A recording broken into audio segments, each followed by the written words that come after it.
don't get a fire. What's going on here? I'm firing All everyone right, Jake, today. go ahead. Well, welcome back to the Wisco Fanatics. We have Mike Spofford from Packers.com, special guest. Thank you very much. Mike, we were just talking about that game last night. What are your initial thoughts? Well, I mean, San Francisco's defense obviously showed up again. I mean, until, they allowed that late touchdown. I mean, they gave up 6 points to a Seattle offense that for the most part have been having a pretty good season. So 49ers are a tough customer right now. And to go from 3-4 after 7 games to the first team in the league to clinch a division title, that says something. The 49ers are hot regardless of what's going on at quarterback. That's a hot team, and they're going to be really difficult to beat. Yeah, it's not looking pretty. We actually have a question regarding the 49ers in the future here, a couple minutes. But I wanted to ask you a question real quick. Do you watch basketball? Are you a Bucks fan? I watch the Bucks a little bit. I actually probably watch Badger basketball more than I watch Bucks basketball, but I do catch the Bucks once in a while. Yeah. Did you watch either game last night? Yeah, I watched the Badger game against Lehigh, and then I checked the score of what was going on in Memphis, and I'm like, I guess I don't need to turn that one on. It's bedtime, I guess, huh? Yeah.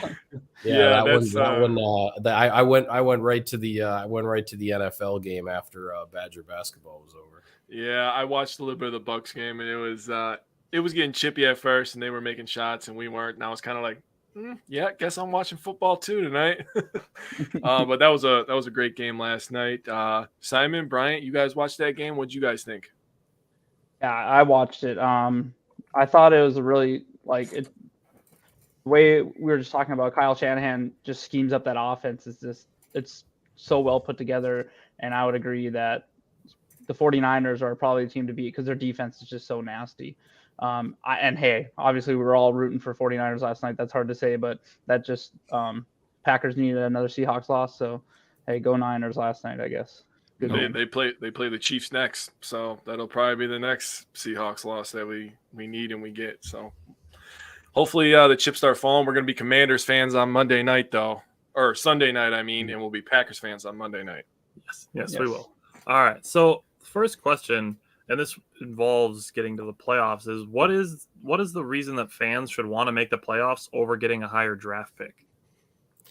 Hey, you want to make the playoffs because you just never know what's going to happen. I mean, whether you're talking, the Steelers back in 2005 when Bill Cowher won his only Super Bowl championship, or the Packers in 2010. I mean, the New York Giants in 2011.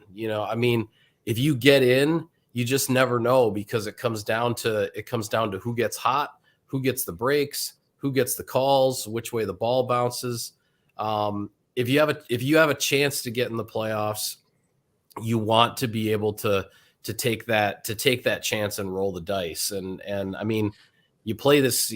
The players play this game. The coaches coach this game to give themselves a shot at a championship. And whether you're the 1 seed or the 7 seed, now that they let 7 teams in from each conference, whether you're the 1 seed or the 7 seed, you want that shot to win a championship. So you don't give up on that until mathematically it says that you can't do it.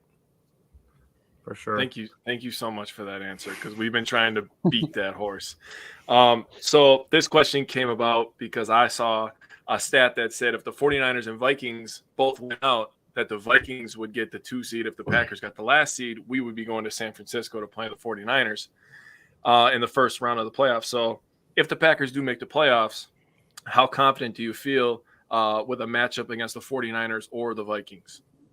Well, I mean, right now I would much rather play the Vikings than the 49ers. I mean, the Vikings, their defense is a mess right now. They've given up over 400 yards in 5 consecutive games, which has never happened in the history of the Minnesota Vikings. I mean, that defense is on a historically bad stretch right now for them. Now, they've got a month to figure it out. The Vikings are going to make the playoffs. They're going to be in, give themselves a chance. They just need one more win to clinch the NFC North, and they're going to get a minimum of 1 home game in the playoffs. So they're going to get there and they have time to figure some things out with their defense. But that's the team I would like to see try to defend Christian Watson and Romeo Doubs and Aaron Jones and AJ Dillon the way every team they've been playing lately has been marching up and down the field against them. That's the matchup. If the Packers can make a run and get into the playoffs, that's the matchup you want. You want the Vikings, because not only that, but if the Packers get there, you will have just beaten the Vikings on January 1st at Lambeau Field, right? So, so that's the matchup you want. Right now, I say stay away from San Francisco as long as you can, because those guys look really, really tough to me. Yes, sir. Go ahead, Simon. Speaking of Christian Watson and Romeo Doubs, ever since the emergence of Christian Watson, and we've seen Doubs come out, unfortunately, the last few games he's played, or he hasn't played because of injury. How excited are you to see him on the field this late in the season together? And what do you think they can do? Yeah, absolutely. I'm really excited. I think everybody's excited. This is nobody expected Christian Watson and Romeo Doubs to, take the NFL by storm in week 1, week 2 as rookies, right? But the idea was that, okay, you have the veterans, Allen Lazard, Randall Cobb, Sammy Watkins to get things started during the season. But then as these young rookies figure it out, get more acclimated into the offense, get on the same page with the quarterback, all that these two rookies were going to be a really, really big part of this offense. And we haven't seen them on the field together. They both missed, lots of games due to injuries. Things just haven't worked out in that regard the way you'd like them to. I was hoping the Packers maybe would be at this point with those two rookie receivers really ready to go, acclimated, with a chance to show what they can do on the field together, like say around week 6 or 7 or 8, something like that. Here we are now in week 14. It's finally going to happen. Better late than never, obviously, but yeah, a lot of excitement over it, because these two guys are the future of the Packers receiving core for the next few years here. You don't spend, essentially 2 second-round picks to move up to get Watson and then spend a 4th-round pick just a couple rounds later to get another receiver if you're not planning on these guys being a really big part of things for a handful of years here. So this is a glimpse into the future of the receiving core, and I think there's a lot of excitement around it. Do you think Samori Toure can make his way up in a little bit too? I've seen him make a couple flashy plays, and I know he's a 7th-round pick, but it looked like he's kind of made a little bit of a stride. Yeah, I mean, Toure has definitely flashed. I mean, we saw it some in training camp. We've seen it some during, a couple of different regular season games. I think he's one of those guys that as a 7th-round pick, there's that much further to go. But that's what the offseason between year 1 and year 2, between year 2 and year 3, Toure is a guy he's got the tools.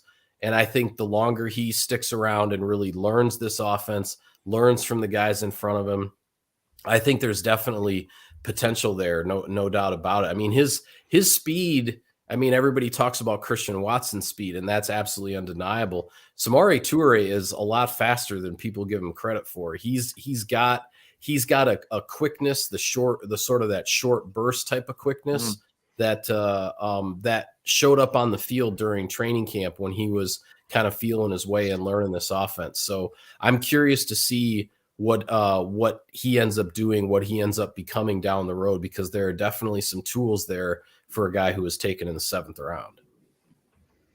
Cool. Yeah. Real quick on that, Samori's speed. The first time I seen him was I was at the game in Washington, and I remember his speed popping off towards the end of the game, and I was like, we need to see him on the field more. But going on to Christian Watson a little bit more, obviously he's been on absolute fire the last 4 or 5 weeks. Kind of catapulted himself into the offensive rookie of the year conversation. What do you think he would need to do? Because he's likely not going to have the yards that someone like Chris Olave does, but he's got the touchdown numbers. What do you think he needs to do over the final 4 weeks to really have a shot at that award? I mean, he's got it's 9 total touchdowns right now, right? He had the one early in the season. He's had 8 in the last 4 games.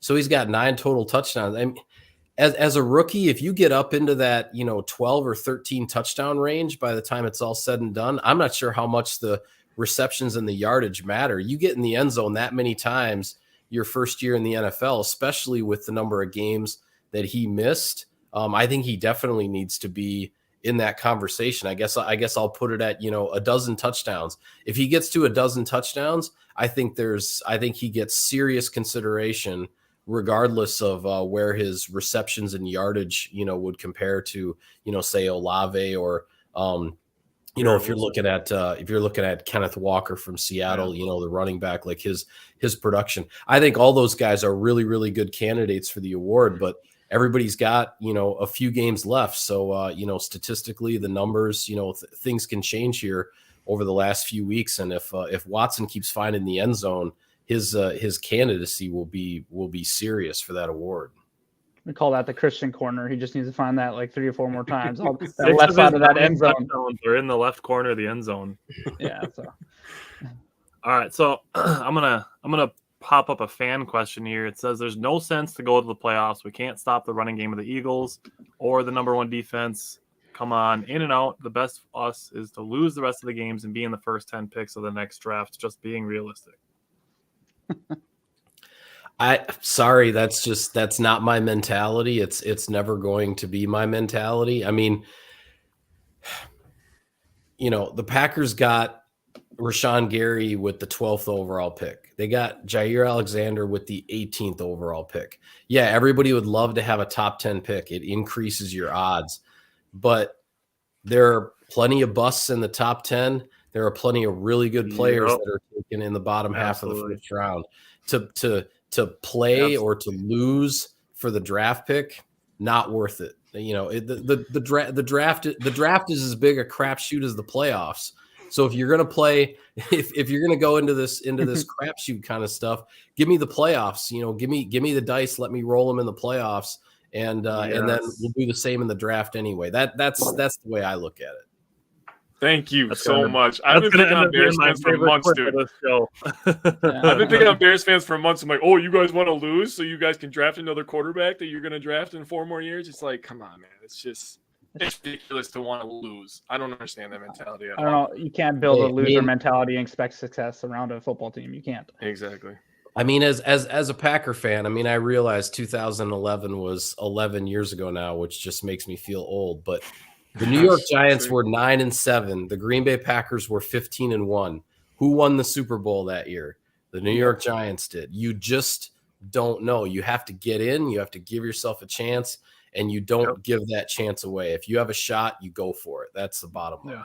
I would take the lottery ticket of a Super Bowl over the lottery ticket of a 8th pick versus the 18th pick. 100%. 100% every And the time. idea that we can't beat Philly, we gave them a run for their money in Philly a little bit. We were in that game. We weren't completely out of it. So. No, the Packers were down 2 touchdowns early. They came back and actually took the lead 14-13. The defense had an absolutely terrible night that night, but the Packers proved that Philly's defense is not impenetrable by any means. The backup quarterback, Jordan Love, went in and put 10 points on the board against that defense. So yeah, I say, hey, just get in and take your shot. The Packer, it's not an easy road. You got to win 4 in a row here. You got to get some help. I think the game, I'm not looking past the Rams, but honestly, like, if the Packers don't beat the Rams on Monday night, there's no point in even talking about any of this anymore, right? The game in Miami on Christmas, to be on the road against a team like that with those weapons, the way the Packers defense has struggled, the Miami game for me, assuming the Packers can beat the Rams on Monday night, that's the one that's going to tell you whether making the playoffs is realistic or not. If the Packers can go to Miami and beat the Dolphins and get to 7-8, and then you have 2 home games against division rivals who are indoor teams coming out to Lambeau Field to play in the cold, and those are the 2 games that you need to win to get into the playoffs, it becomes very realistic. It's not realistic right now, but I think it becomes realistic if the Packers win their next 2 and come back from Miami at 7-8. I think I've seen that they're like 11% chance, but 13. This ties in actually really well. This actually ties in really well to a fan question who said he thinks Jordan Love starts right now and sit Aaron Rodgers for the rest of the year. So what do you think as far as the quarterback position goes for the rest of this season? And then if you had to pick one going into next season, into 2023, of Rodgers and Love are both back, Rodgers is back and Love is gone, Love is back and Rodgers is gone, or they're both gone, which box would you put your name in? All right. Well, as far as this year is concerned, obviously the Packers are taking the approach that if they're alive for the playoffs, that Aaron Rodgers is the quarterback as long as he's healthy enough to play, and you're going for it. You're going to take your shot. Now, if the Packers get mathematically eliminated, I think there are a lot of reasons to think about playing Jordan Love, not the least of which is what just happened to Kyler Murray. You know, if Aaron Rodgers is going to be the quarterback in 2023, why would you put him out there and risk what, happened to Kyler Murray, where then you could have $50 million on your cap next year and he's rehabbing an ACL the entire time. So I don't know what the Packers will decide. Me personally, if the Packers are out of it mathematically and cannot get into the playoffs, then I'm resting my $50 million quarterback and saying, sorry, it's not worth it. Yeah, that's a good point. As far as 2023 goes, my best guess, and again, I don't know anything. I have no inside information here. My best guess is that 2023 is going to be status quo at the quarterback position. I think if Aaron Rodgers wants to continue playing, he will be the Packers quarterback in 2023. And I think Jordan Love, even though he won't like it and he won't be happy about it, and I wouldn't blame him for not being happy about it, but I think Jordan Love is the backup again in 2023. I know there are rumors out there. There are a couple stories that have been written based on interviews with Jordan Love that I think have been misinterpreted in terms of, the way the comments and the stories have been perceived, that Jordan Love is going to demand a trade if Aaron Rodgers comes back in 2023. That's not what he said. He said it would be a situation he would have to discuss with his representatives, which is exactly what he should do and what you would think he would say, given the current circumstances. As far as if Jordan Love were actually to demand a trade, the business side of this game can stink for certain guys sometimes. And I don't know where Jordan Love would even have any leverage to try to, demand a trade. Like what reason would the Packers have for granting that? In a lot of ways, that doesn't make a whole lot of sense to me. So I think you come back in 2023 potentially with the status quo at quarterback. Again, if Aaron Rodgers wants to continue playing and wants to continue to be the Packers quarterback, I think it stays as the status quo. And my best guess is they pick up Jordan Love's fifth-year option with the idea that he becomes the quarterback in 2024, and they find out if he is the quarterback of the future. As far as the way things look right now, that would be my best guess as to how this plays out. Completely agree.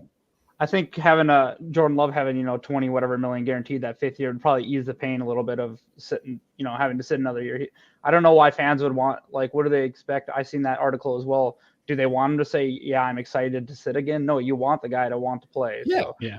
Absolutely. You wouldn't want him to be satisfied. You wouldn't want him to necessarily be happy about it. But yeah, I mean, that fifth year option for 2024 is going to be roughly a $20 million payday. And I think the Packers would give him a chance to prove himself in 2024. So it's been a good situation thus far for Jordan Love to be behind Aaron Rodgers. He's learned a lot. He's improved. We obviously saw in the fourth quarter in Philadelphia, he looked like a very different quarterback than the one we saw last season in Kansas City and last season in the second half in Detroit in week 18. The progress is there. The improvement is there. Of course, he wants to play. I think he's proven he's probably ready to take the reins, just as Aaron Rodgers was ready after 3 years behind Brett Favre to take the reins in 2008. It may not work out that way, that year 4 becomes year 1 for Jordan Love as the starter, and he may have to wait one more year. Not ideal for him, but at the same time, I think he's still going to get his chance with the Packers eventually. Yeah, I agree on 2024. Corey said he's a big Vikings fan and his favorite quarterback is Patrick Mahomes. Well, I appreciate you taking the time to watch a Packers show. Yeah, I appreciate that too. All right. always on their mind. Yeah. Bryant, go ahead. So what do you? So I know we saw Baker Mayfield in Lambeau Field last Christmas, right? Yeah. He gave us a great Christmas gift. 4 interceptions. Yeah, What are your four thoughts? interceptions. Yeah. What are your thoughts on the Rams with Baker Mayfield coming in? Do you think he's going to give them a boost, or how do you think it makes his team more dangerous? Well, he definitely gives the Rams a better chance to win than either of the backups that they've had playing behind Stafford to this point. I mean, that's certainly why they picked him up, and it adds a lot more intrigue to this matchup with Matthew Stafford not being available, with Mayfield stepping in. I've been kind of saying this all week in Insider Inbox and in the videos, unscripted and other videos that we've done at work. I mean, I feel like Baker Mayfield is a flip a coin quarterback. He can go out and throw 4 touchdowns and have a 125 passer rating, or he can go out and throw 4 interceptions and have a 55 passer rating. You don't know what you're going to get with Baker Mayfield. And quite frankly, until now, he was in an extremely difficult situation in that Thursday night game against the Raiders, having just been claimed off waivers on Tuesday, and then he's got to play on Thursday night. He really didn't do a whole heck of a lot in that game until the last 5 or 6 minutes, when then suddenly he, drives him down the field back-to-back, times for touchdowns to be able to pull that game out. I think playing at home, the Packers being at home, prime time, the cold winter weather. The real challenge for the Packers in this game, I think, more so than facing Baker Mayfield, is that Rams defense, because the Rams have stopped the run really, really well this year. They're ranked in the top 5 in the league in rushing yards allowed and yards per carry allowed on the ground. It's going to be a real challenge for the Packers to run the ball against this team and stay balanced offensively. And if they can do that, I think the Packers win this game, regardless of what Baker Mayfield does. But the challenge here, really, I know Baker Mayfield's the headline. The challenge is the Packers offense against the Rams defense. First of all, I'm going to tell you to stop looking at my notes, because we're going to go over the notes in a little bit. And I bring up the Rams run defense because it's been phenomenal. Yep. Even without Aaron Donald, it's been that I think that's been the surprising thing, is that whether Aaron Donald has been in the lineup or not, from a run defense standpoint, the Rams have been really, really good. They certainly miss Donald, I think, more in the pass rush than they do with the run defense. But even with that, I mean, Derek Carr was having a heck of a time, against that pass rush without Aaron Donald in that Thursday night game. They had some guys collapse in the pocket. They made things difficult for him. At least one of our offensive linemen won't get choked this year. That'll be good. You don't know that. It's true. You don't know that. Got to keep the tradition alive. That's a bad tradition to keep alive. Go ahead. Well, it's better. It's probably better than getting stomped on, right? Yeah, that's true. Yeah. Evan Smith will Smith. that'll be the moment that lives in infamy from his career. Evan's a really good guy. I like him a lot. I like him as a player. I joke about that because I've actually bumped into Evan a couple of times. He still lives around here. I bumped into him a couple of times since he left Green Bay, since he left the Packers. Just a really good dude, and I mean, what happened to him on that? Was it a Thanksgiving game? I think it was Thanksgiving. Yeah, it was Thanksgiving. Yeah. I mean, absolutely unbelievable. Anyway, sorry, I'm going back in time. No, you're fine. I loved it. That's cool that he still lives around there, though. Yeah, he's around. I bumped into him at Target a few years ago, of all places. So that's really cool. Tomorrow.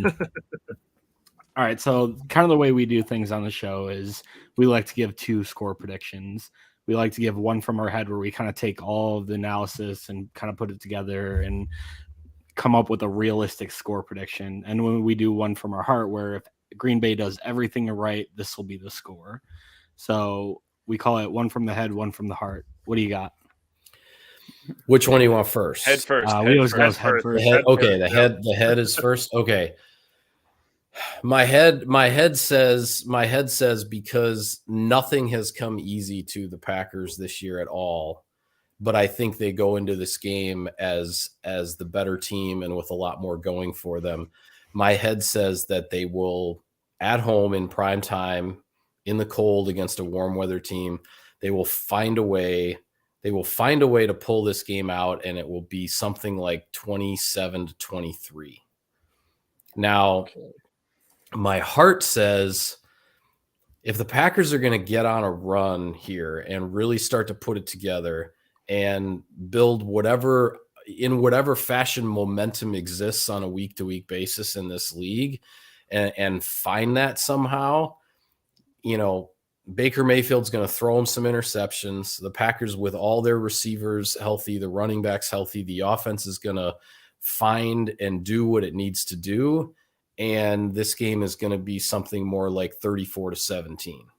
Ooh, I like it. So love that's that. I guess that would be the heart prediction because I think that's something that would maybe open people's eyes a little bit. Just say, hey, maybe running this thing out and getting the playoffs is a little more possible than we thought when you've got to come back from 9 points down in Chicago against a Bears team and pull it out right at the very end. Yeah. So. All right. If I can get one more question in. Yeah. And this is a battle that we have fought literally the entire season. What would you say to people who call David Bakhtiari injury prone? Oh man. I mean, I was just gonna ask him about that too. Look, I mean, okay, so New Year's Eve of 2020 is when he blows out the ACL in practice, right? Mm-hmm. I have no idea what necessarily went wrong or everything that went along with it. But when you have to have 2 follow-up surgeries after an ACL, after the original ACL reconstruction, you end up having to have 2 follow-up surgeries because things don't heal, rehab, whatever, quite right.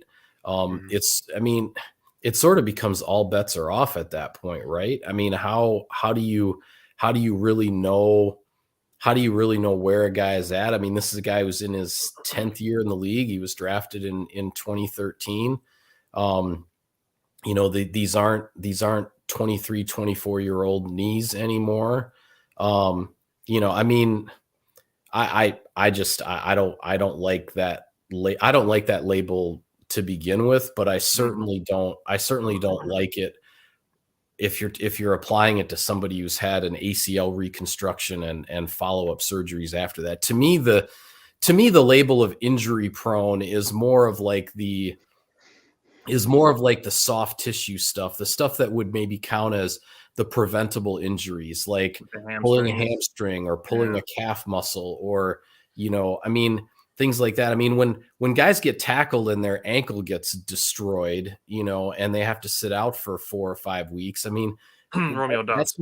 That's not being injury prone. There's no, that is the haphazardness and the nastiness of this game. The guys who are missing time all the time because of hamstring injuries and calf pulls and other, those soft tissue injuries. There's definitely something to be said there for how well a guy is taking care of his body and doing the things, to really put his body in the best position to handle the rigors of the game. So that's where I draw a big distinction between those kinds of injuries and the kinds of injuries that literally can happen to anybody just because of the nature of the game. And as far as Dave goes, I mean, he ended up getting appendicitis in the middle of the season. I had to have an emergency appendectomy. I actually had one of those earlier this season, week 4, New England Patriots, Wednesday night. I was in the ER And 5 hours later, I'm waking up at 2 a.m. in the recovery room and my appendix was out. Like it wasn't fun. It wasn't planned. It was kind of scary because they were nervous about that thing rupturing. And that's what they got nervous about with Dave as well, which is why they needed to operate right away. So, that kind of stuff can happen to absolutely anybody, whether you're, a hack like me sitting at a computer or a 5-time All-Pro left tackle. So that's I guess that's my long answer on the injury prone question. So you mean the fans that are saying it's because he indulges in some adult beverages? That's not accurate. I knew one of us was going to bring it up. I knew one of us. I was trying not to. I laugh at those I was people going to bring so it up, much. but Brian didn't. I laugh at those people so much. No, the only thing that was good, for me about having the emergency appendectomy when I had it is because then the following week was the trip to London, and my surgeon said, "Hey, you can't lift anything over 20 pounds for a month." So the whole trip to London, like Wes had to carry like my luggage and my computer bag and everything because like I wasn't allowed to lift anything that was that heavy. That's funny. So Wes was my luggage boy for the whole trip to London. We didn't have Evan Siegel take any pictures of that though. Wes made sure that was not going to be, that those photos were not going to end up in the archives. But yeah, so I was on a plane to London a week after the appendectomy and had to have somebody else take care of my luggage. So that might give us a little insight on the fact that David probably won't play. And if he does play in like not this week, but next week, the fact that you were told not even to lift anything for 20 and he, or a month over 20 pounds, but he would be stepping on a football field, maybe 3 weeks, maybe people should sit down and let him, recover a little bit. Yeah. And the reason, and so people understand too, medically, the reason for that restriction, what the surgeon told me after he took my appendix out is it's because of the incisions they have to make to do the surgery. They don't want you to lift anything heavy because of the risk of herniation at the incision points. The incisions need to heal before you can,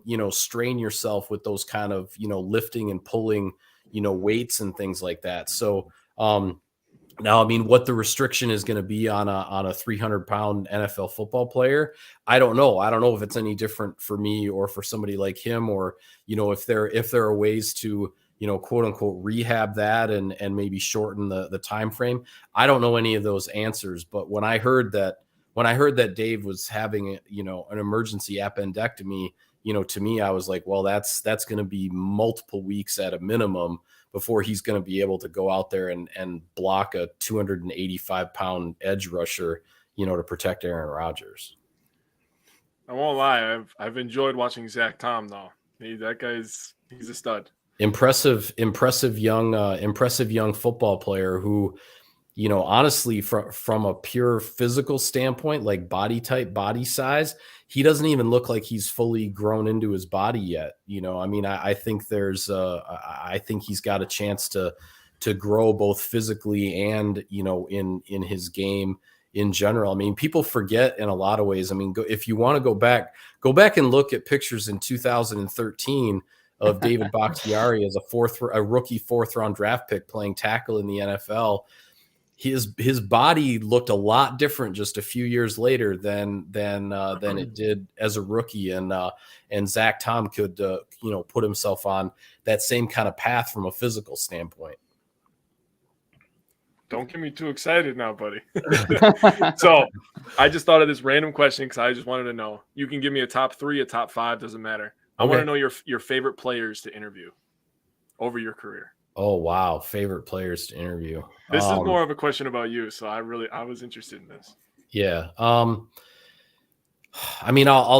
start by saying there have been a lot of really, really good ones and a lot of guys. This is my 17th season in this job with Packers.com. So, I've interviewed, I've gotten to know a lot of guys over the years. Obviously, it's been a little harder in recent years because in, both 2020 and 2021 seasons, reporters, we weren't allowed in the locker rooms at all. Like everything was, virtual over Zoom and or in a press conference setting, as opposed to when you kind of get to talk to a guy one-on-one. Boy,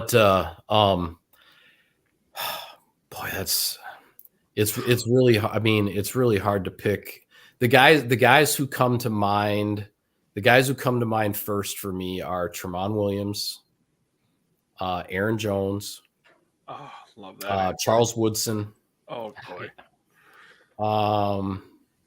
Trying to think who else really jumps out. I mean, I'll say this too. I've had the pleasure in being the editor of the Packers yearbook for several years now. I've gotten the opportunity a couple of times for two different cover stories that I did for the yearbook. One that was several years ago, where I sat down with both Aaron Rodgers and Jordy Nelson, just the three of us, and got to sit and talk football with those guys for like a half an hour. And I did the same thing a few years later with both Aaron Rodgers and Davante Adams. That's awesome. Asking a lot of the same types of questions that I had asked a few years ago, a few years prior to that, in talking to Rodgers and Nelson. Those are the kinds of interviews that that you really remember as a reporter and a writer, because those opportunities are special. And quite frankly, in both of those settings, it didn't. I mean, I had a whole list of questions, but it didn't take much. I just had to get those guys talking about memories and their recall of plays and games and this route and that route and what happened here. And it was like they just took the conversation where they wanted to go. And those kinds of interviews are really memorable and really special. Yeah. Gotta say, I'm jealous. I won't lie. I'm very jealous.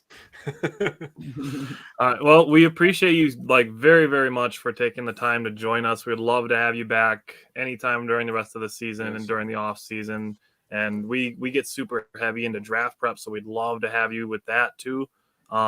We pretty appreciate you for joining us. It's definitely some great conversation. We appreciated your answers as well. Yeah, no, I've enjoyed the conversation, guys, and absolutely, I'm sorry it's taken me so long to get on this year. I know that this was kind of a little while in the making, but by all means, if Packers are making a run at it here, by all means, ask me back. I'd be happy to come back on, or during the off season, you want to talk about some off season topics. By all means, I'd be happy to join you again. That would be awesome. So, real quick, where can people find you to get more from you if they like your answers like we do? I mean, honestly, everything I do is on Packers.com, whether it's a written story, whether it's a video, whether it's the fan mail column that we call Insider Inbox. All of it's there on Packers.com. I'm also on Twitter at Mike Spofford, all lowercase, but I am probably the least active Packers beat reporter on social media. It is not my thing. I don't try to fake it. I don't pretend. I have the account for work, and I like to promote the work that we do on the website, both the work that I do and what Wes does and what Larry does, and all that. We have a really great video department, all that kind of stuff. So, but yeah, the website Packers.com, all my work is there. I love what I do. I love interacting with the fans. I love getting to columnize, editorialize a little bit, and it's a blast, and I hope people enjoy the work. Awesome. So what I'm hearing from you is that we caught the rare fish, is what it sounds like. Yeah. What's that? Sounds based on being the least active on the social media and all of that. It sounds like we caught the rarest fish in the pond. Yeah. Perhaps. Yeah, perhaps. Well, I pay attention to what goes on Twitter, because it's definitely part of my job and part of the media world these days. So I don't deny that. But in terms of me personally being active on it, monitoring things and being active on it are two very different things. And maybe in a handful of years when I retire, I'll let loose on Twitter and let it rip. I don't know. We'll see. So, Thanks again. Hey, thanks, guys. Appreciate it. Have a good night. Appreciate it. Appreciate Have a it. good night. All right. Oh, that was awesome. That was No, awesome. move it. There we go. What, you don't want to stare at your face anymore? No, I don't. All right. Oh, that was What a cool. I'm glad we got to great have him down on. to earth person. Yeah, that was. I mean, that I was really always fun. had that sense from him, like watching like all his videos and reading his columns and Insider Inbox, and I've actually got him to answer a few of my questions on there. But it was awesome to speak to him in person. Yeah, for sure. All right. So basically, for this week's preview, we're pretty much just going to answer all the same questions that we asked him and go from there.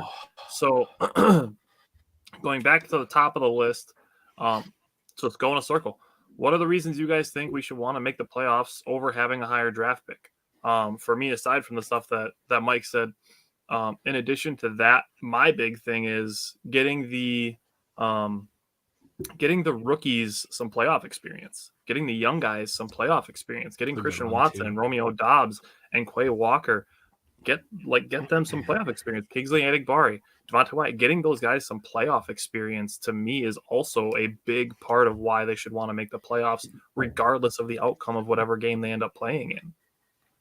So, Simon, give me your thoughts on that. I love that. Actually, I hadn't even considered that. That's a good one. I honestly just don't feel like beating a dead horse. I've been clamoring since people have been talking about us getting a draft pick. I would love to see this team go into the playoffs and have an opportunity to play for the Lombardi Trophy, regardless of record, regardless of how they look, whatever the case is. There are plenty of examples of teams that no one gave a shot to, and to go win the Super Bowl. There's plenty of opportunity for this team to win. And like he said, it all comes down to who's hot. If the Packers get hot, roll off 4 straight, 2 at home, maybe they're feeling good. Maybe they go into San Francisco and surprise everyone. I mean, I'd be surprised, but hey, I'm for it. Jake, And what are your thoughts? it would be kind of a change of pace to be that underdog a little bit too. Sure. For the last few years, they've been almost expected to win the NFC or at least play a massive part. So it'd be kind of cool to go into, or like even it would be so awesome to go into Minnesota in the playoffs and beat the Vikings. I would absolutely all love that. year. And just as like a pure stand, sorry, I'm rambling a little bit. Go ahead. Just from a pure fan standpoint, why would you not want to see that? Like, I want to see this team rattle off 4 wins and go into the playoffs and beat somebody. That would be so exciting for me. Well, would it be fun to beat San Francisco 10-7 in San Francisco? Oh, 100%. That would be amazing. So Billy has a perfect answer. He said with the new receivers getting more comfortable with Aaron's expectations, getting a playoff run would be huge experience-wise for them. 100%. That's what I'm saying. 100%. All right, Jake, give me your thoughts. Well, first of all, my answer is kind of close to Mike's, but it's a single elimination tournament, right? So you play 60 minutes better than the team that's supposed to beat you. You win, you move on. That's as simple as that, right? My next answer is we're the Green Bay fucking Packers. We're the Green Bay Packers, dude.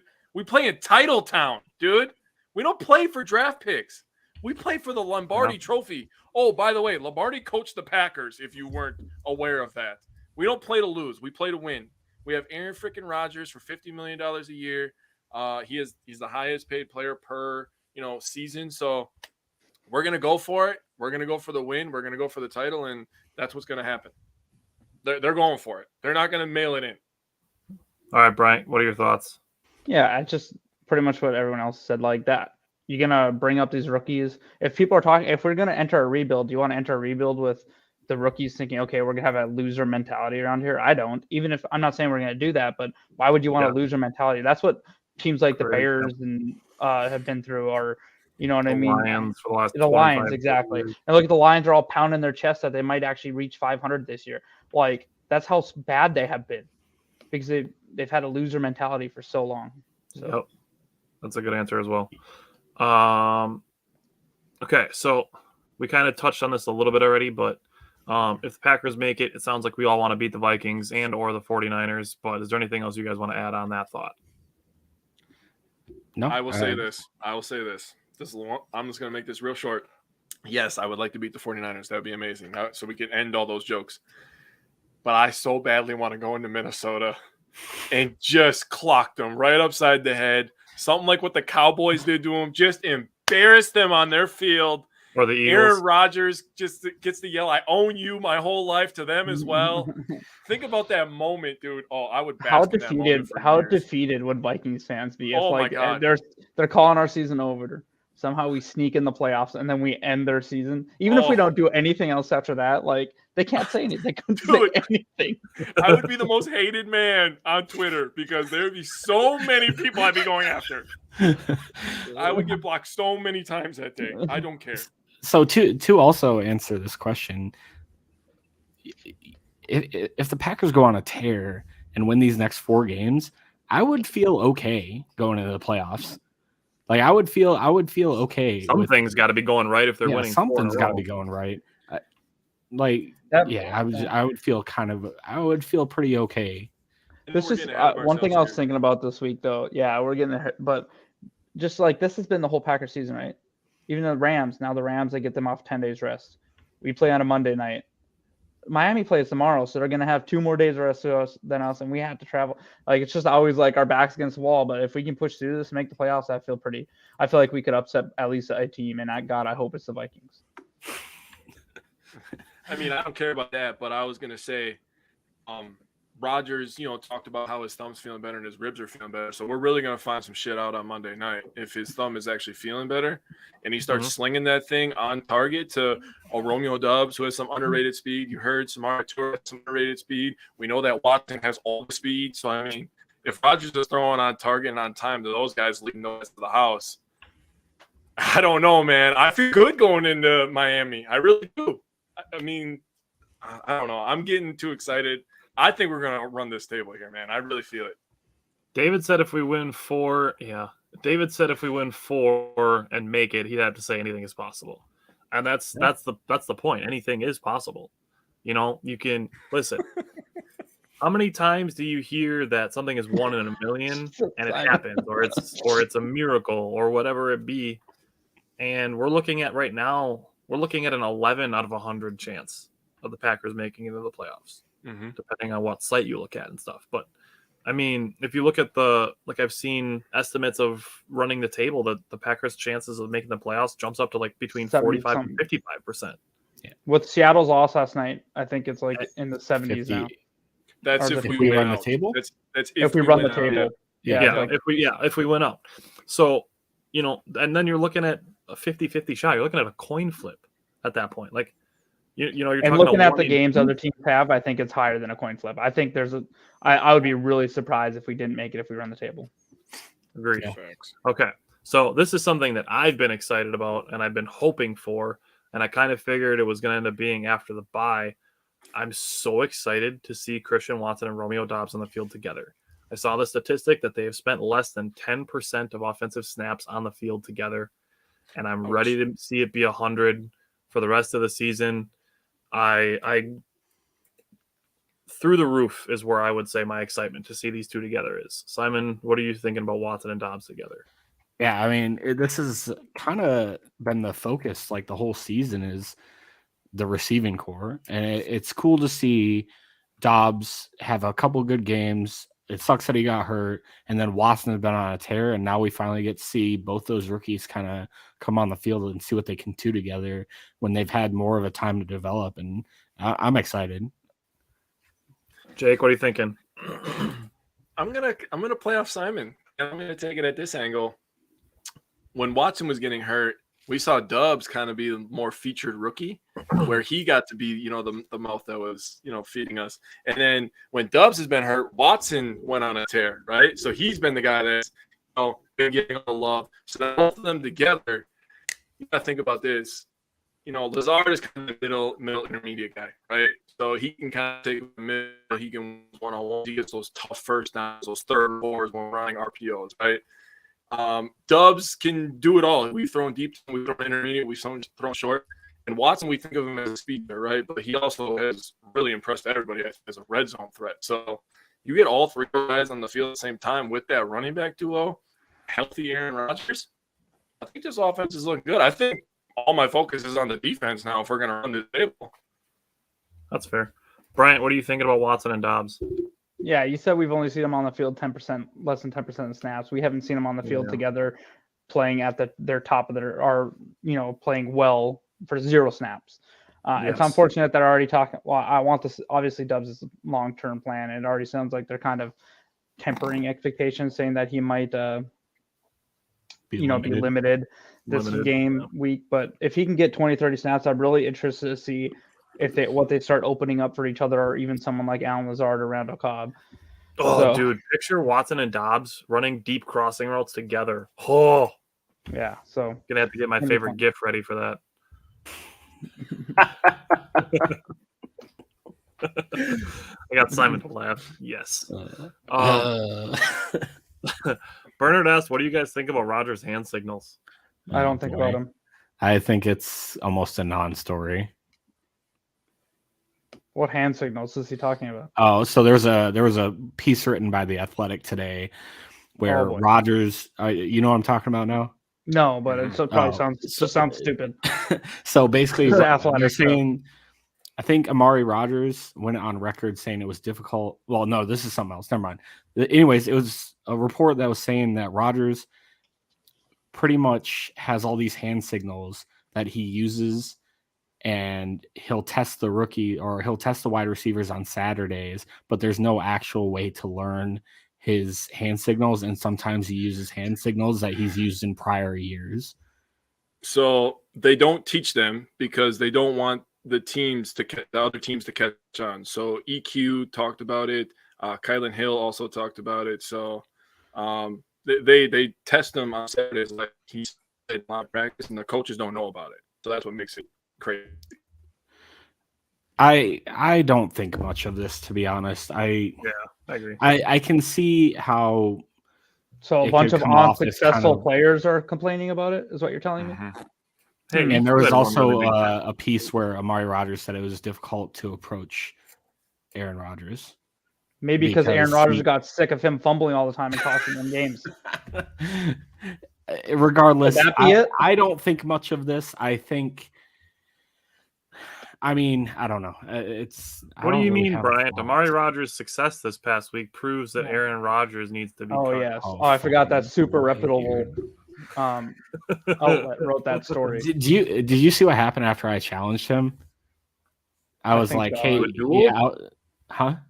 To a duel? No, I challenged him to find an article saying he didn't like Amari Rodgers, because that was what he was saying. And I was like, I think it's funny that people think that Rodgers decides how much playing time guys get. I don't know. I don't know. This is a tough story. I'll have to read about the hand signals, but I feel like it's one of those stories that you're telling me that riled up about Aaron Rodgers again. You're telling me that he just goes and starts doing hand signals that he doesn't even talk to the wide receivers about. No, that's it's that the they're way forgetting it's made him. out to be. It's that they're forgetting him. That's the clickbaity nature of a lot of sports media these days, which is sad. It's hard. It's hard, to be honest, because you don't know what the hell to believe or what to actually appropriately react to, because things are so weird with the media. Yeah, and that's why it's really important that you think critically and don't let other people influence your decisions so much. And obviously here we're here giving opinions and perspectives, but we're trying to give 4 of them, but we're also trying to help give the perspective from here's how things could go right. And, also being realistic with it, not just being like all of our guys are the best because they're our guys and everybody else's guys suck because they're their guys. So we want to try to be as balanced as humanly possible while also still seeing the best side of our team, because that's the side that we want to focus on. So with that said, Bryant, I think you asked that question in a good way of what does Watson have to do over the last 4 weeks of the season to become the rookie of the year. And, I think I agree with Mike on if he gets into that 12, 13 touchdown area. I think Randy Moss had the rookie record at 17, something like that. I mean, if he goes insane and somehow manages to score 8 more touchdowns over the next 4 weeks, and finishes with 17 touchdowns, I don't think how I that'd be 100%. cannot he would win. wrap my head around how you don't give a guy with 17 touchdowns the rookie of the year.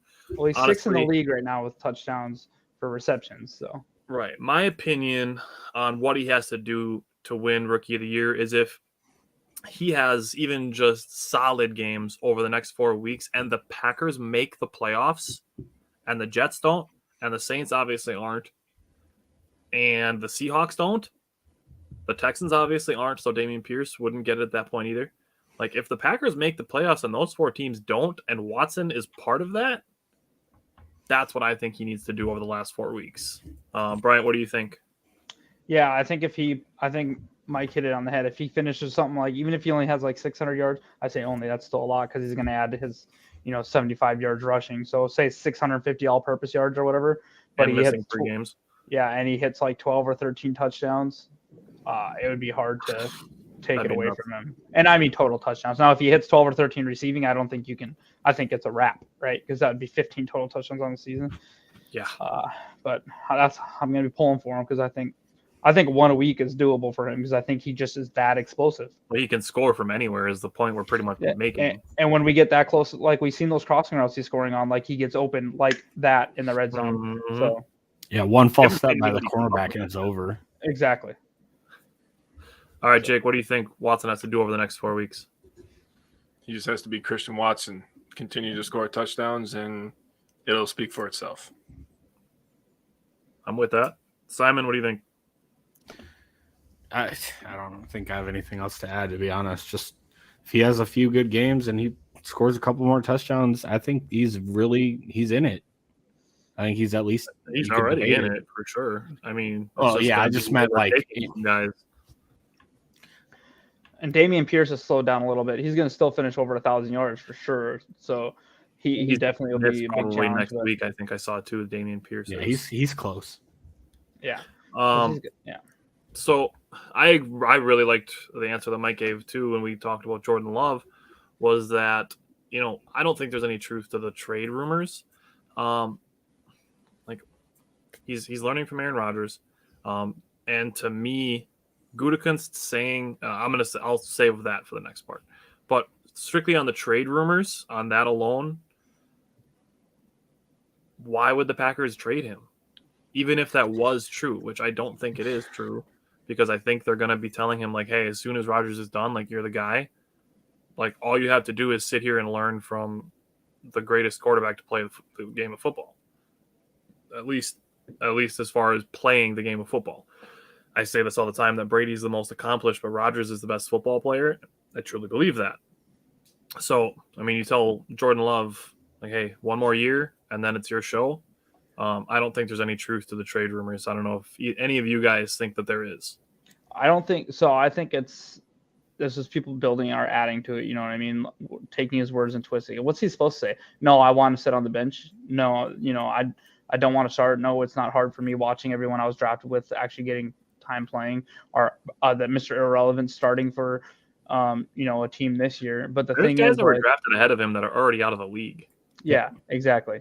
So, but the fact that it's probably hard for him. The only way I think there will be possible trade rumors is if, say, we get eliminated from the playoffs, he comes in and he lights it up the last 2 games, and then people are like, okay, we might want to try to pry him, and then they can start offering over more. But then that makes it even harder for Green Bay to be like, no, I'm not trading him. We'll pick up, even like I said to Mike, I mean, yeah, it's going to be a little bit hard for Jordan Love, but if the Packers are like, we're giving you $20 million guarantee next year, I think he'd be like, oh, I feel a little bit better now. Right. You know what I mean? Especially if you know that like you're 1 year away from like you being the driver of the car as well. Yeah. Okay. So now I ask the question. I've been on the both train.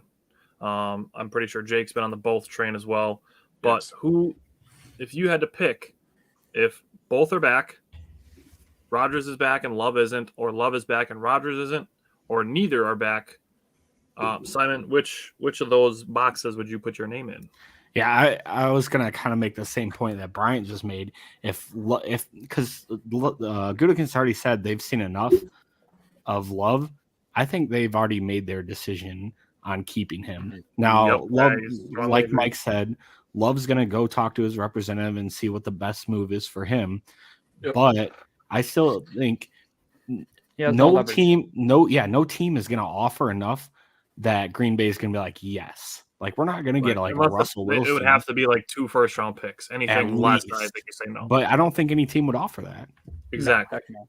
I could see a team maybe going as far as offering a first-round pick, but at that point, you already paid a first-round pick for him, so you might as well keep him and take the 4 years you've invested in him and keep that instead of the unknown potential of a new first-round pick. So I feel like the Packers feel really good about him, and they're wanting to move in that direction.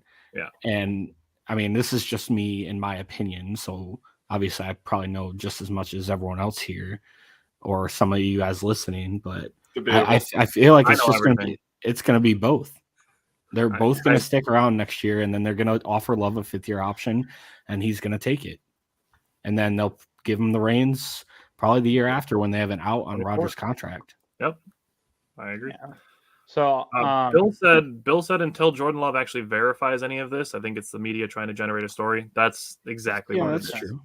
Try to drum up a little controversy. That's part of that clickbaity nature of a lot of sports media is, hey, they can, if they take Jordan Love's words out of context and make it seem like he's trying to request a trade, oh man, people are going to want to read that. Yeah, it's just some Skip Bayless fucking wannabe trying to create quarterback controversy in Green Bay, just like when we drafted him. That's all it is. That's all it is. I mean. That comment. Oh my god. Yeah, we all know who we're talking about. That dude's a clown. Brian, go ahead. You were gonna talk, and I started talking over you. Garbage dumpster, dude. What am I missing right now? I'll put his name in the chat. He has the same first name as Love. So for me, right now, if you made me choose, I would go with both as well. But I'll tell, just for the sake of different, if you had to make me choose one of the two, I think there's a better chance that Rodgers would be out next year than Love is. I would agree with that. I think so. But if you had to put your name in a box for what you think 2023 is, because that's what I'm asking, because I'm posting this when we're done. So what do you think next year? Give a definitive answer, Brian. Yeah, quit beating around the bush. Exactly, Simon. What's in the box? Like you're scared to eat. I'm just kidding. But I was going to finish that Eminem line. Anyways. Oh, my God. We're so getting canceled. Oh, fuck. I didn't say anything. He's still watching us, too. So he's probably like, oh, my God, Is he still watching? Oh, no. Poor guy. I don't know. Anyways. He's like, what did I go on? Anyways, I would say answer the question. I would say both. How are you married? I don't understand what's happening. His wife makes all the decisions. Clearly. I make the money, she makes the decisions. Unreal. Oh my God. He said, how are you married? Oh my God. Bro, my girlfriend would be like, just never mind. I'll do it myself. If I was answering a question like, she'd be like, I'll do it myself. David liked it. My God. I didn't know that you would all get the 8 Mile reference. This we were all alive when the movie came out. This has gone downhill since Mike left. We should just wrap it up and replay the Mike. Jake, answer the question. Well, obviously you know which one I'm picking both. I want both here. I've been on the train that Rodgers' last season will be next year, and after that it'll be the Jordan Love show, and we will have Watson and Dubs primed and ready for him to take over. And the offensive line will still be intact, so I'm ready for that. Yes. And we got a lot of young talent on that offensive line too. Mm-hmm. Agreed. Okay. So give me your guys' thoughts on the Rams with Baker Mayfield. To me, I mean, he's another one of those plug and play guys, in my opinion. He doesn't bring anything to the table on his own that makes me now afraid of the Rams that I wouldn't have been whoever else was starting. He carries with him a number 1 draft pick and a name that people recognize, and that's about it. So what are your guys' thoughts on the Rams with Baker Mayfield? Bryant, go ahead. I definitely think he brings more He's more dangerous than Walford and Perkins, I believe his name, Perkins. Bryce Perkins is. But he will throw us the ball. Like he's gonna give us an opportunity to get the ball and spoil. Like I don't want to get too ahead of myself, but yeah, our run defense has been bad, but their run offense has literally just been just as worse. Non-existent. We're both ranked 30th in the league. So if we can make him throw us the ball, or throw the ball, kind of like we said about Justin Fields, he's gonna throw us the ball. There's gonna have the opportunities to pick him off. So he definitely adds. He's more veteran presence and stuff like that. But even with him added, look at the other injuries they have. No Allen Robinson, no Cooper Kupp. Their offensive line, they've given up 46 most sacks in the NFL. Or 46 sacks, which is tied for the most in the NFL. So not the 46 most. There's 45 teams in the NFL now, so that's cool. 46. They've given up 46 sacks, which is tied for the first in the league. So if we can pressure him, he's going to throw us the ball. Yeah. All right. Jake, what do you think on the Rams with Baker Mayfield? Baker Mayfield is what I think of when I think of Matthew Stafford without Cooper Kupp. So average. All right, that's fair. Simon, thoughts? I think you're being generous. Yeah. He's average. He has a strong arm and he yaps a lot. He's kind of like a chihuahua in my opinion. Where like he's not scared of any dog, but he but you know what he's the not as crazy good part as is? the dog. People seriously argued with me at the beginning of the year that Baker Mayfield was better than Herbert. And let's be real, Herbert, Mayfield got kicked out of Carolina, where Darnold is starting. So, man, I will say that Carolina's a horrible situation to be in this year. Yeah, it's that place is they just won a couple games in a row with Sam Darnold, so that should tell you what's going on with Baker Mayfield. So, I said actually last year in 2021 that if we were going to trade Aaron Rodgers, that Justin Herbert would be the only quarterback. Obviously, like Mahomes and Josh Allen weren't even remotely possible, but Justin Herbert would be the only quarterback that I would trade him for. Bill said he's played in cold weather, so that could work in his favor, but I think he'll have troubles with his receivers catching the ball. I mean, his best wide receiver available is going to be Van Jefferson. Like he's not a bad wide receiver, but he's not a number one wide receiver. And you're right. He's played in cold weather. What did you do at Christmas last year in Green Bay? Exactly. Actually, the Packers won the game because of the refs. And spoiler alert, the Rams don't have Nick Chubb and Kareem Hunt on their team. So no, they have Cam Akers. Cam Ankles. And the ghost of Darrell Henderson. Yeah, who got released this last he got week, cut, didn't he? Yeah, he's still their second leading rusher on their team. Yikes. Well, Cooper Kupp is still their leading receiver by 300 some yards, dude. Yeah. That's yikes. Yeah. All right, Bryant, you have a Packers and Rams injury report? Yeah, Packers are looking pretty good other than David Bakhtiari, the injury prone, he pulled his appendix, I guess. And alcoholic. Yeah. That's a clear response to beer drinking is that you rupture your appendix. So also on top of that, I'm sick and tired of people saying he's milking it too. I've seen people say he's milking his injury. Just whip out a butterfly blade and just slice their stomach open. Be like, "Hey, how you doing? You want to go play a football game this weekend?" Some guy's like, I'll give you $23 million. Then could you do it? Yeah. Some guy was like, I had appendectomy and I was at work the next week. I was like, bro, you probably fucking work at McDonald's or some shit. Yeah.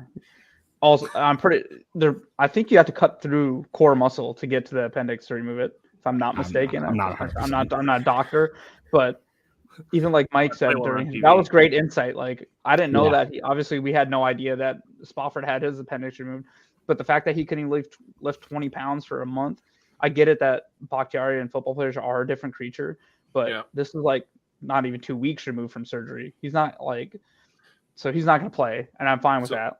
Like, let him heal, please. Right. And then, he's the only did not practice we have for us. So everyone else is looking like they're going to play. Back. Yeah, Elton Jenkins is limited. Aaron Jones is limited. They'll play. That's one of the things that I've seen too. People saying that, Bakhtiari's not healthy because he's been on the injury report all season. So has Elton Jenkins, but he's played every game since he's been back. Like he's also injury prone. He missed one because Tom played for him. Yep.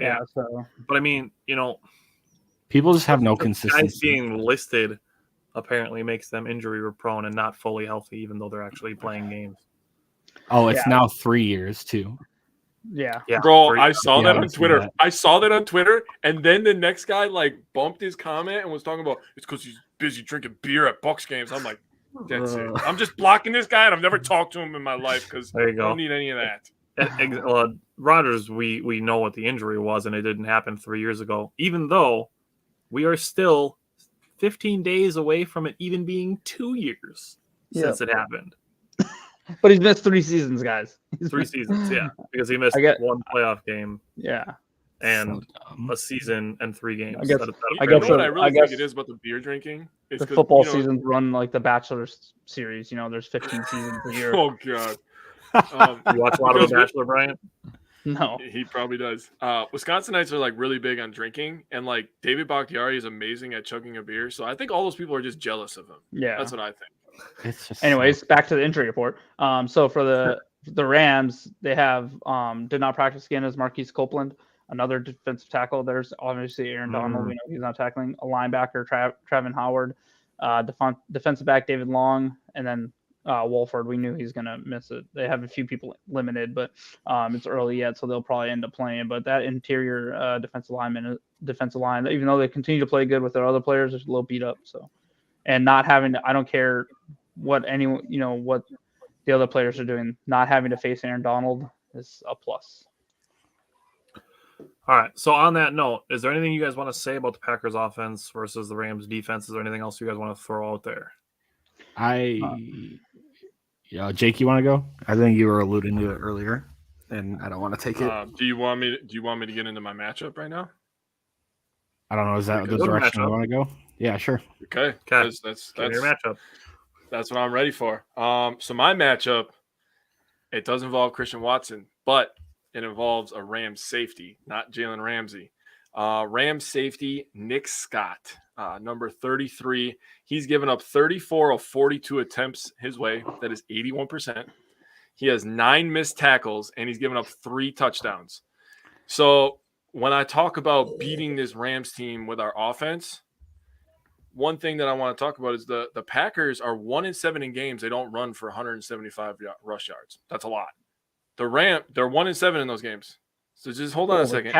What the The hell? Rams have not given up 175 rush yards in a game. So we have to throw the ball deep. That's the only way to beat the Rams. And the guy that they need to target is number 33, and Christian Watson needs to be over on that side of the field. So Christian Watson versus Nick Scott, I think deep is going to be key to this game. Wait, no, I got That's a weird better one. stat. No, That's I got a such better weird one. stat. Ramsey. You're welcome for that. No, I got a good one too.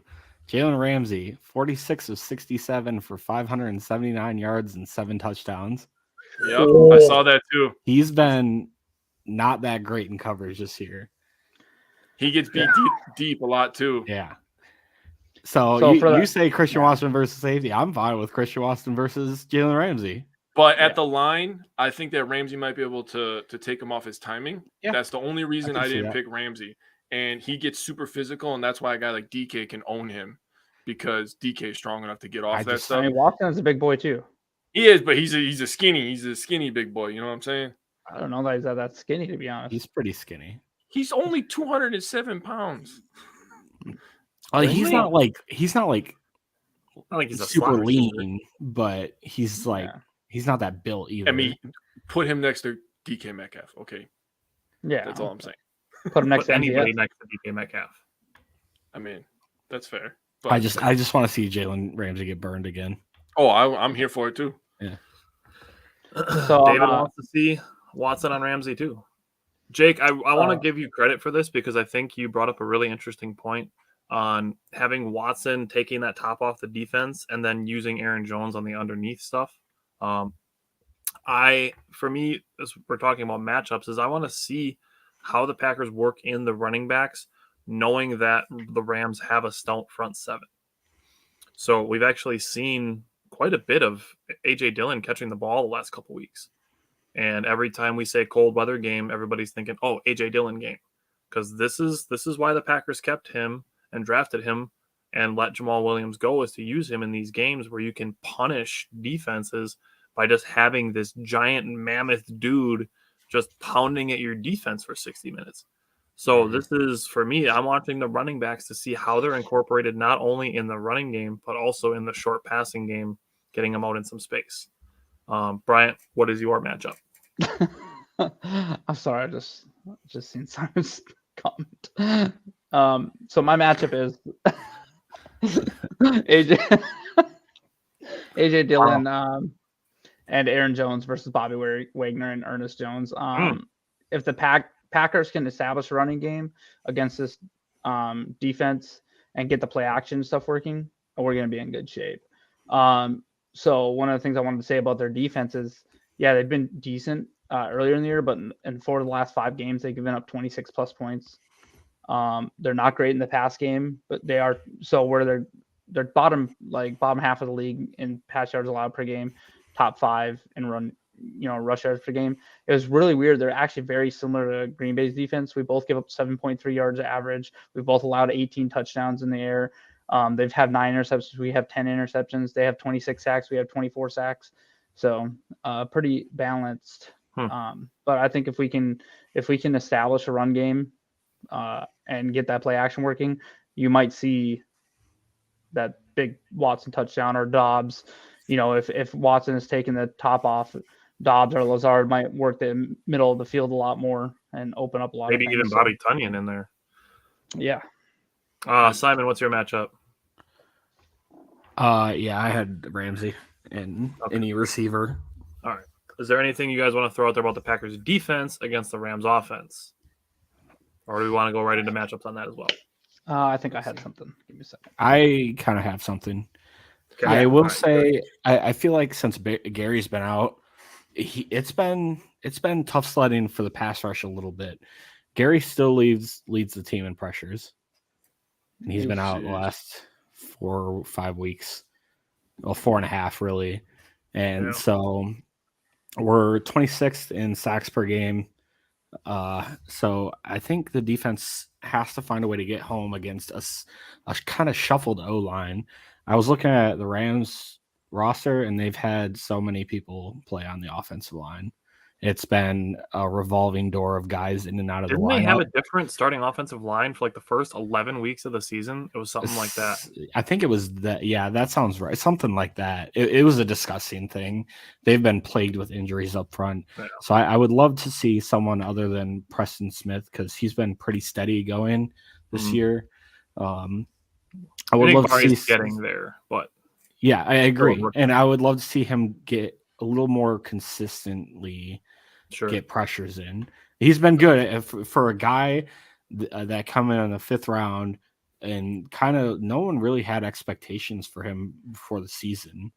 Right. I think he's played pretty tremendous for his draft value. I agree. I did read something in the offseason that he led the SEC in like pass rush win rate. Yep. So I mean, it's coming along, and I think with a little more development, he could make a strong statement to play a lot more snaps next year.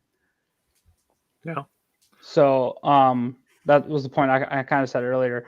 Was we only have the 24 sacks on the season, but like I said, they've given up 46 sacks on the year, and their interior of their line has been not good. So I'm ready for some December Kenny Clark to hop in. And I'm really hoping I really hope we see some more Devontae Wyatt, because this dude not getting even 10 snaps a game ever, but then every time he's on the field, we see him making a great hustle play or something. I'm just hoping we finally put him on the field a little more.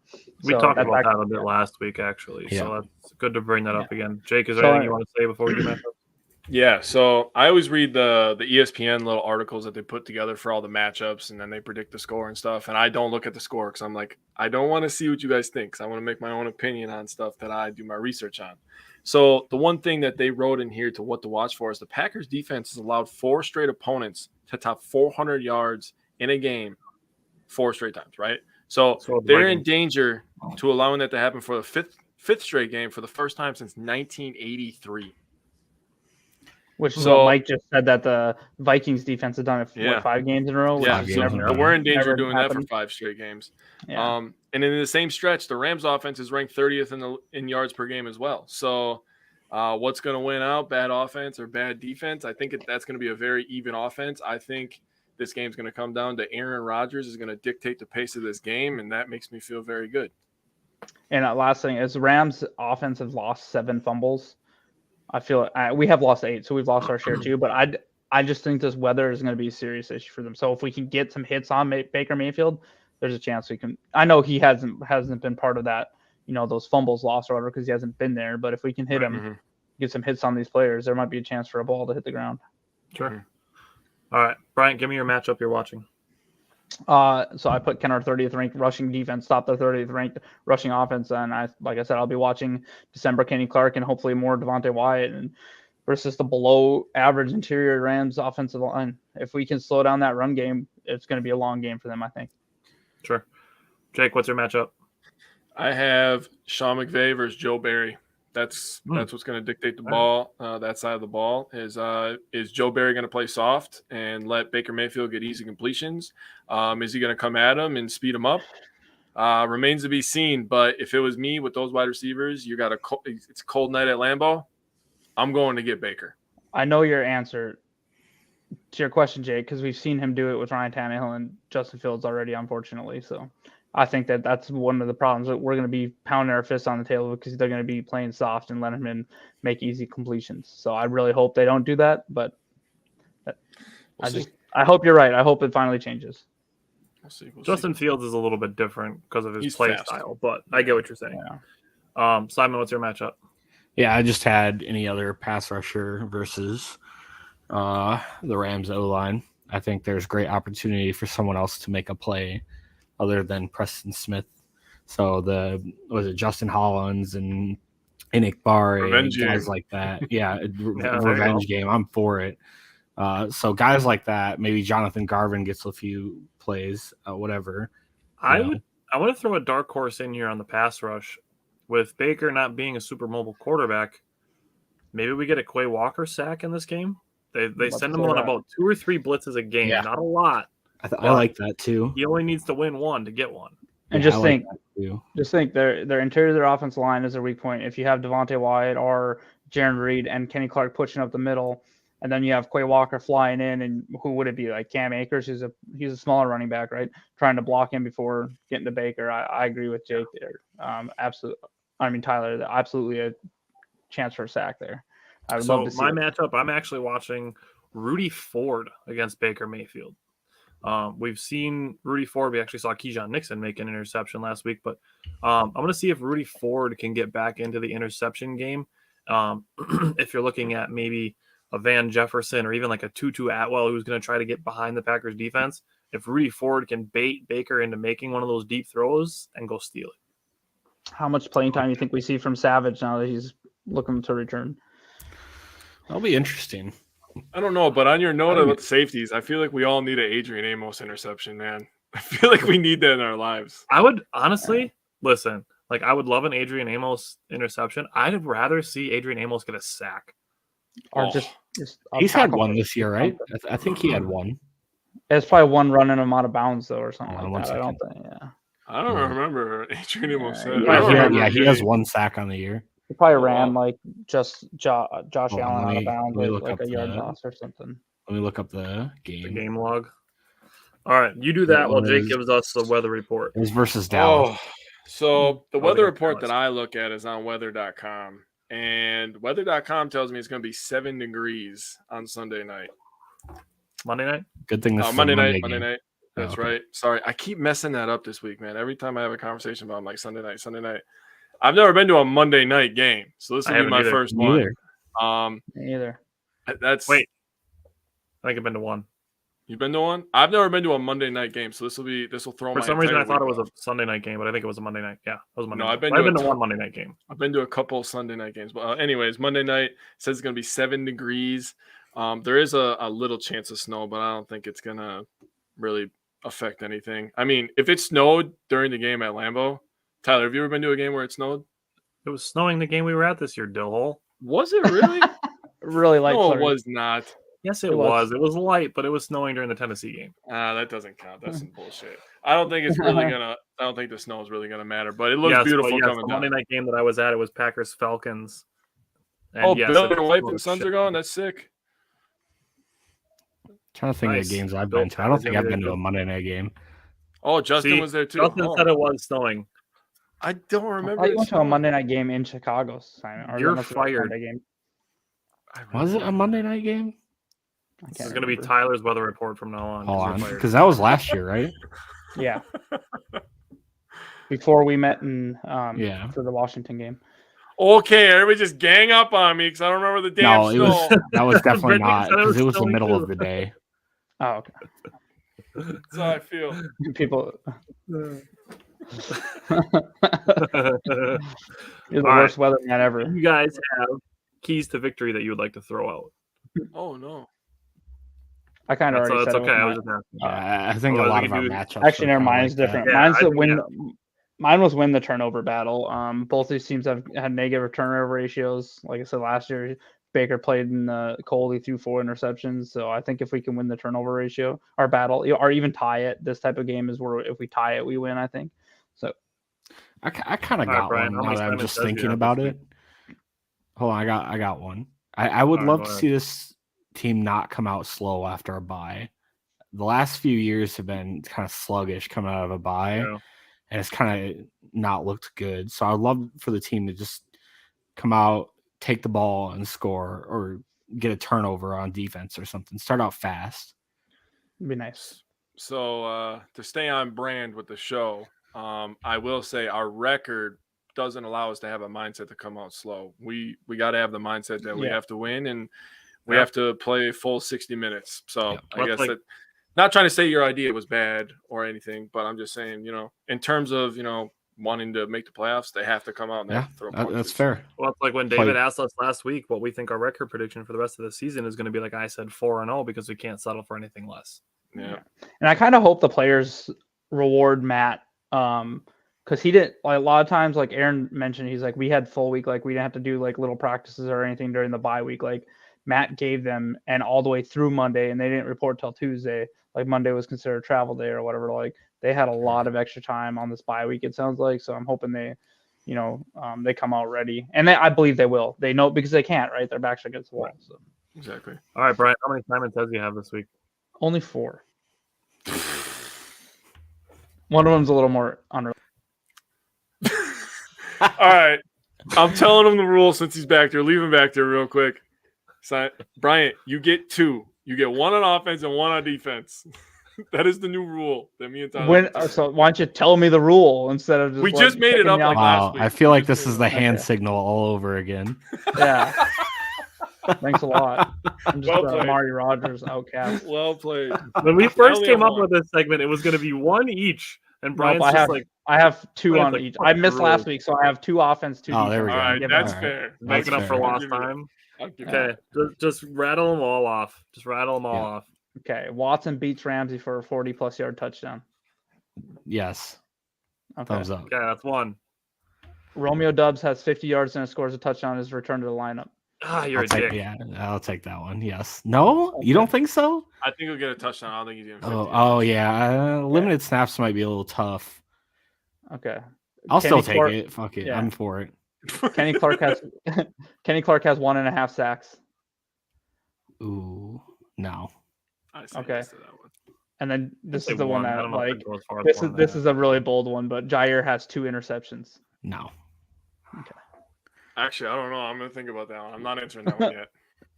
Mine was going to be that Watson and Dobbs both have touchdowns. That's a good. Yeah, I like it. So my one I have is over under 3 Baker turnovers. Could be fumbles or interceptions. Over or under. What about 3 on the dot? That's why I That's put why it. you At, gotta That's put why it you good. put that's it. why I put that's- it at 3. Exactly. He wanted to see the smoke come out of my fucking ears. Yeah. that's what it is. Where's David? No, I can't go 4. That's a You lot. did it last man. year. That's why I put I it know, at I know. That's why Bill you said put it 3, over. you dick. 3. Yeah. All right, said Bill. over? Bill's I on mean, board, baby. If it happens, yeah, I'm 100% for it. I can't see it. Hey, if he hits that over, Jair's getting his 2 interceptions. That's why I was Okay. like, I got to think about this. When you said that, I was like, I got to think about this, man. Bill said he wanted to go, but he had back surgery, no stairs. Well, Bill, I hope you take care and recover well. Yeah, take care. And do nothing but watch our show in the meantime. You should be able to come back next week, though, per Green Bay for, Packers Packer fans. fans. Yep. Expect you back next week. And be ready to handle Aaron Donald. Yeah. A 285-pound pass rusher like Spofford said. If not, you're two cut. fumbles. Bill's I'm a for savage. it. Bring it bro. on. Bring it Bill's on. a Awesome. savage. My I'd say God. 2 interceptions and a fumble is what I was thinking. Okay. All right, Simon, give me your score prediction from the head. I think coming out of a bye, I think this team has struggled to win games. I think it's going to be closer than a lot of people expect. I'm going 24-20 Packers. All right, Bryant, give me yours. My score from If the you head. say 24-20, I'm going to punch It you. wasn't 24-17. 24-17. Okay. Close. All right, Jake, give me your score prediction from the head. Yeah, what did ESPN say? Nope. We have a healthy Aaron Rodgers. We have Dubs. We have Watson. We still have the pony package. They have a shitty offensive line. We're going to force some turnovers on Baker. This is all coming from my head. 30-21 Green Bay. All right, I have I don't hate it. 23-17. I think the weather might end up being a bigger factor than people are mentioning, despite how much the Packers have talked about. We love cold weather games. That plays in our favor. Justin said 2017. Bill said 28-17. Simon, give me your score prediction from the heart. All right. I do think we have the much better team. Rams are dealing with too many injuries. I got us 30-17. 30-17. I like that one. Bryant, what's your score prediction from the heart? 28-13. I can see the path to that, honestly. Jake, what's your score prediction from the heart? 35-20. Ooh, that's close. I have 33-21. 33. I could see that being a situation where the Packers are winning 33-14 and the Rams score a late touchdown to make it look closer than it actually is. Bill is close to me as well. He said 31-14 on his prediction from the heart. Yeah, So. you have the Packers kicking a bunch of field goals, huh? All right, Justin, give me your pick from the heart, man, so I can write it down. I'm writing everybody else's down. No, Bill's prediction from the heart was 31-14. That's 4 touchdowns and a field goal. Are you talking about me? Yours, He's talking 33. I was about trying to yours. figure out how to get to 33. You're like 4 field goals. 5 field goals. What the hell would that be? I don't even know how you get there. There'll be 4 field goals and 3 touchdowns. Yeah, Math. I like it. I'm not trying to math. I suck at math. Tab too, so waiver. I'm not- I like it. I hate math. Like literally in school, I used to count by sevens. I used to be like, "How many touchdowns is that?" Like literally, that's how I used to That's count by easy sevens. scoring. You just watch college football game. Now you know how to count by sevens. You just got to do the finger Exact- trick. Wait, that's 9. Never mind. That's 9. Math. See, you got him. Got him. That's More math. rusty this week. Way too late to be doing math. All right. Is there anything else you guys want to throw out there? Oh, good to be back. Go Pack, go. It sucks that White isn't cleared for the Jets because we were cheering for the Jets against the Lions, and now Zach Wilson's fighting for his career against the. Hey, he's got some 40-year-old women to impress, so put him Is up that game in New York though? Yeah. Believe it Did you is. see that? Did you see that stat about someone shared about Goff this week? He only has 2 touchdowns on the road. Yeah. That's sick. So someone in one of my fantasy playoffs is starting Goff, and I was like, ooh. Yes. I wish you guys lived closer because then all Wisco fanatics could go to the Lions Packers game because I got 4 tickets offered to me today. Dang. When is that? January 8th. Oh I wait, no, think. it's January. Yeah. Damn. That's All right, so sick. who else are we going with, Jake? Well, I told my stepson I'd bring him. So, and then That's fair. I texted one of my Tyler's mutual buddies, Alex. Alex said, "Yeah." So I have 1 ticket left. So Tyler, if you want it, it's yours, buddy. You know that. I guess you're coming with, but you have to be nice to my stepson. It's his first game at Lambeau, so I was nice to him when we went to the practice together. I know. I'm trying to convert him to be a normally Packers mean fan. to your I know, right? No. It's because of this. It's because of this. Making me seem When like I play a dick. Xbox, my stepson is like like a little needy. I shouldn't pick on him too much. He's very sick today, and I feel bad for him. But he could be a little needy. He's 9 years old. Like, hey, can you do this for me? Can you do this for me? And like, I'm just like, dude, I finally sat down after being like running around for 15 hours. Like, That sounds like my job. Can you just like let me like vent a little bit, like chill? And all my friends are like, oh my God, Jake, your stepson. I'm like, shut the fuck up, dude. He's 9 years old, you fucking bastard. Leave him alone. As a kid. Yeah. We're still They live. We're still live, Hey. Jake. He is 10 now. Brittany is right. He just turned 10 on November 25th. But Oh. yeah, it's going to be his first game. I can't He says imagine. he's a Patriots fan. But like every time when I was 10, I knew all the Packers roster, right? Because I was like, oh, this is the running back room, this is the wide receiver room. Like I would literally like skip playing outside to like sit and watch the game with my dad because I wanted to learn football. Like that's like a real story. So my stepson, when I first met him, was like, I hate the Packers. And now he just told me last week, my second favorite team is the Packers. I was like, it's already starting. Bro. I'm already converting him. This is great. This is going great. This is brainwashing. I can't imagine you bully your stepson whose age you don't even know. That's surprising to me. I'm just kidding. Okay. First of all, just kidding. I'm kidding. Settle down. Settle down. I was at his birthday. I bully mine too. Don't worry, it's okay. They need it. Tough love. You have to a little bit, right? You have to a little bit, so they know who's dominant. Like he always talks shit to me about beating me in Madden. Because your 55-pound stepson versus your 275 pounds wouldn't know. Okay, first of all, this is a real story. He just had a doctor appointment. He is 4'6" and 69 pounds. I'm not shitting you. Nice. Let's go. Let's go. Dude, he came home, and this is bad. We're getting canceled for this, but he always makes 69 jokes now, which he shouldn't because he's 10. Oh god. But because he watches our show, I can't help it. So then he comes home from his doctor appointment. I get home from work. He's like, Jake, guess what? I'm like, what's up, man? He's like, I'm 69 pounds. I'm like, no eating for you today. You're staying 69 today. Yeah, I run a good go house. back to the doctor next week and be like, you're gonna weigh him before he goes, and he's gonna weigh 66 pounds, and you're gonna put a roll of quarters in his pocket. Be like, we gotta bump up those numbers. Those are weak numbers, rookie numbers, man. All right, so to end the show off, I want to thank Mike Spofford for joining us again. Like he said, it took a little while to get him on with some circumstances going on, but things happen, and we have to remember that at the end of the day, even though he is a very popular guy, that what he does, he's a writer for Packers.com, something that all four of us could aspire to. He's still a person, and things happen in people's lives, like appendectomies. They happen to him just like they happened to Bakhtiari. So, we appreciate being able to stay in contact with him and get him to join and get some great answers from him. So, people in the comments appreciated his answers as well. I know David and Bill were commenting along and getting some questions in there, and really appreciated all of his answers and for taking the time to join us on a Friday night. So I wanted to thank him for that, for sure. Yes. I've been a long time listener and follower and reader of all his stuff, so it was great to interact with him. Yeah. Yeah. So.